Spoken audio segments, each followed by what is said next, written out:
Bonjour à tous, bienvenue à cette nouvelle émission du Salon Sian, le salon des industries du Grand Sud. On va actuellement parler d'électroménager durable et made in France avec une nouvelle marque qui vient de se créer sur ce segment. Il s'agit de la marque Keepit. Je suis avec Jacques Ravinet, le directeur de Keepit. Jacques, bonjour. Bonjour. Alors, je parle d'une nouvelle marque d'électroménager durable et made in France, mais précisément, de quoi s'agit-il ? Eh bien, il s'agit d'une marque d'électroménager durable, made in France, donc vraiment fabriquée localement. Notre objectif, c'est de concevoir des produits durables, de concevoir des produits qui soient en plus réparables, c'est-à-dire de répondre au nouvel indice de réparabilité qui va bientôt apparaître, et surtout de fabriquer nos produits en France. Alors, on parle de produits, c'est une nouvelle marque, donc on commence avec une première gamme. Quels sont les produits qui ont été choisis pour être développés en commercialisation ? Quels sont vos premiers produits ? Alors, depuis 5 ans, on travaille sur un lave-linge. On n'a pas terminé de le développer. On a donc décidé de lancer d'abord une bouilloire multifonction qui va faire le thé, qui va faire la cuisson vapeur, qui va faire les pâtes, qui va faire le bain-marie. On a notamment un partenaire qui s'appelle le Biberon Français qui va nous permettre de montrer qu'on peut faire du bain-marie avec des biberons. C'est-à-dire qu'on ne va plus être obligé d'avoir chez soi un chauffe-biberon, mais directement une bouilloire.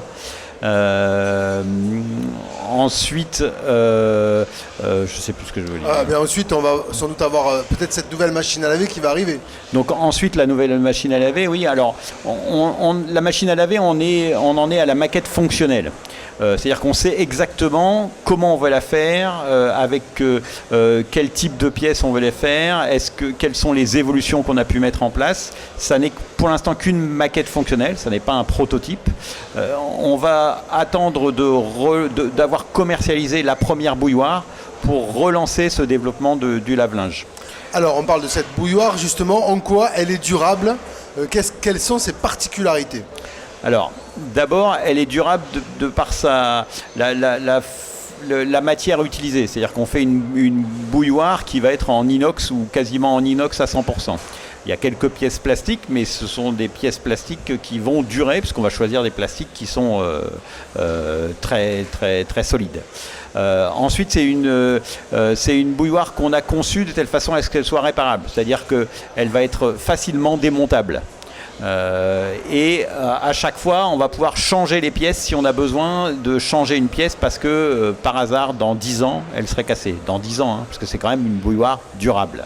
D'accord, donc on est clairement contre l'obsolescence programmée et en plus, on a la possibilité de changer les pièces de cette bouilloire pour qu'elle dure quasiment de façon éternelle ou infinie. Voilà. Donc nous, nos produits, ils vont être garantis 5 ans de base. Mais les pièces, par contre, on va garantir le fait de pouvoir les avoir pendant la vie entière. Tout simplement pourquoi ? Parce qu'on conçoit nos produits de telle façon à ce qu'ils puissent évoluer. Et si un produit évolue, ça veut dire aussi que les anciennes bouilloires, par exemple, si on parle de la bouilloire, pourront bénéficier des nouvelles pièces. Donc, de toute façon, on pourra toujours réparer sa bouilloire.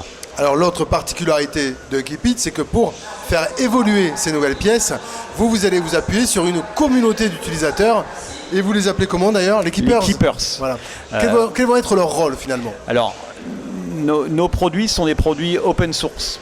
C'est-à-dire qu'on va donner la possibilité aux Keepers d'avoir accès aux plans, d'avoir accès aux pièces, de pouvoir regarder comment sont faites les pièces et de pouvoir eux-mêmes fabriquer leurs propres pièces s'ils en ont envie. On sait très bien qu'il y aura très peu de gens qui vont le faire.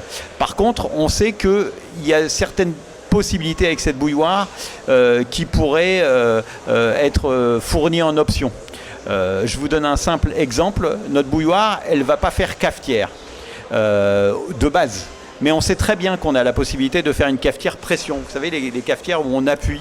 Cafetière à l'italienne. Voilà. Alors, c'est pas l'italienne parce que c'est vraiment le café français, ça. C'est ça. Mais nous, on va pas le faire. Par contre, on va proposer à des gens de le faire. S'ils veulent le faire, ils pourront le faire. Ils auront accès à nos plans. Ils pourront adapter leurs propres pièces. S'ils veulent vendre, commercialiser leurs pièces, ils pourront très bien le faire. s'ils veulent être labellisés par Keepit, ils pourront nous le demander. On labellisera en fonction de la qualité du travail, etc., etc. Et ils pourront aussi nous demander, s'ils le veulent, de commercialiser leurs pièces sur notre site.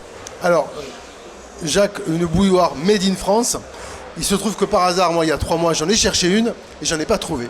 Donc aujourd'hui, celle-ci, elle est vraiment fabriquée en France. Et comment ça se fait qu'aujourd'hui, on n'arrive pas à avoir une industrie manufacturière sur de l'électroménager qui puisse répondre à ce type de demande? Parce que on cherche avant tout de faire de la marge quand on vend un produit.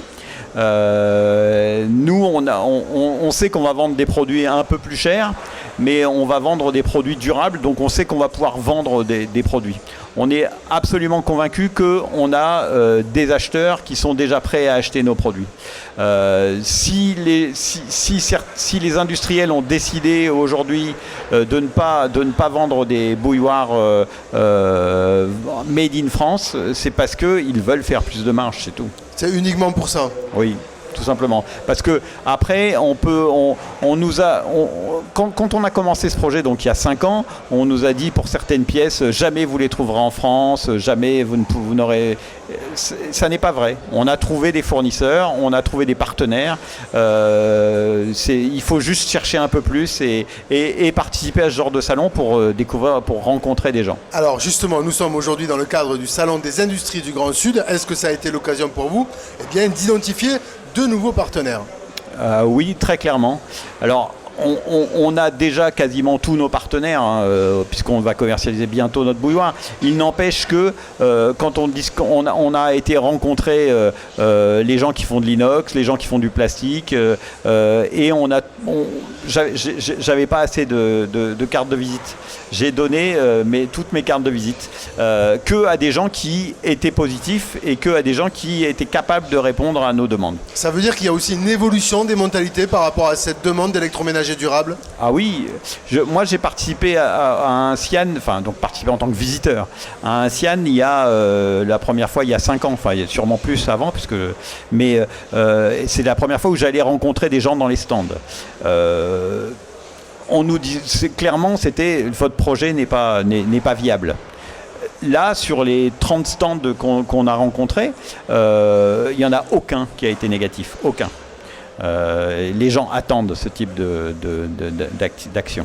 Alors cette bouilloire, elle va être présentée d'ailleurs au Salon Made in France prochainement, dans le cadre du salon qui va avoir lieu à Paris. Oui, c'est ça, oui. Quel est le calendrier aujourd'hui de vos produits? Quand est-ce qu'ils vont sortir? Et puis combien ils coûtent? Donc pour l'instant, on est en train de terminer le premier prototype, la V1 du prototype. C'est cette V1 qu'on va proposer, qu'on va présenter au Salon Made in France à Paris. Donc c'est du 8 au 11 novembre. Ensuite, on va s'attaquer immédiatement à la V2 parce qu'on aura confronté beaucoup de gens, parce que c'est un gros salon. On aura confronté beaucoup de gens à cette bouilloire et on aura vu comment ils réagissent en la faisant fonctionner. On devrait avoir une V2 très très rapidement derrière. Notre objectif, c'est de commencer à commercialiser au cours du premier semestre 2020. Et dès qu'on aura commencé à commercialiser, on relance le développement du lave-linge. Très bien. Est-ce que derrière le lave-linge, il y a d'autres produits qui sont également en réflexion? Alors bien sûr, notre objectif c'est de faire un petit électroménager, un gros électroménager, etc. etc. Donc là, on est en train de réfléchir à un fer à vapeur, un fer à repasser, et un grille-pain. On va proposer à notre communauté en fait de choisir le produit qu'ils veulent qu'on développe en premier. Voilà. Très bien, donc on a vu un petit peu la sortie, le calendrier, donc commercialisation au premier semestre 2020. Alors le prix, on n'en a pas parlé, Jacques. On va être aux alentours de 130-150 €. Pour un produit qui reste quand même durable pendant de longs mois. Et de longues années. De longues années. Il faut savoir que le prix de la bouilloire classique, donc vous appuyez sur le bouton, ça monte à 100 degrés, c'est donc 20 €. Le prix moyen, c'est 40 €. Ouais. Quand on achète une bouilloire qui fait théière, donc là où on peut régler la température, mais juste régler la température, le prix moyen, c'est 80 €. Ce ne sont donc pas des produits durables. Nous, c'est une bouilloire qui va faire le thé, qui va faire le bain-marie, qui va faire la vapeur, qui va pouvoir vous permettre de faire cuire des pâtes. On on est un peu plus cher, oui, on est un peu plus cher, mais il y a quand ça même va durer. beaucoup plus de fonctionnalités et ça Voilà. va durer. Très bien. Écoutez, on va suivre l'aventure qui pite avec intérêt dans les années à venir. Jacques Ravinet, merci beaucoup. Merci à vous.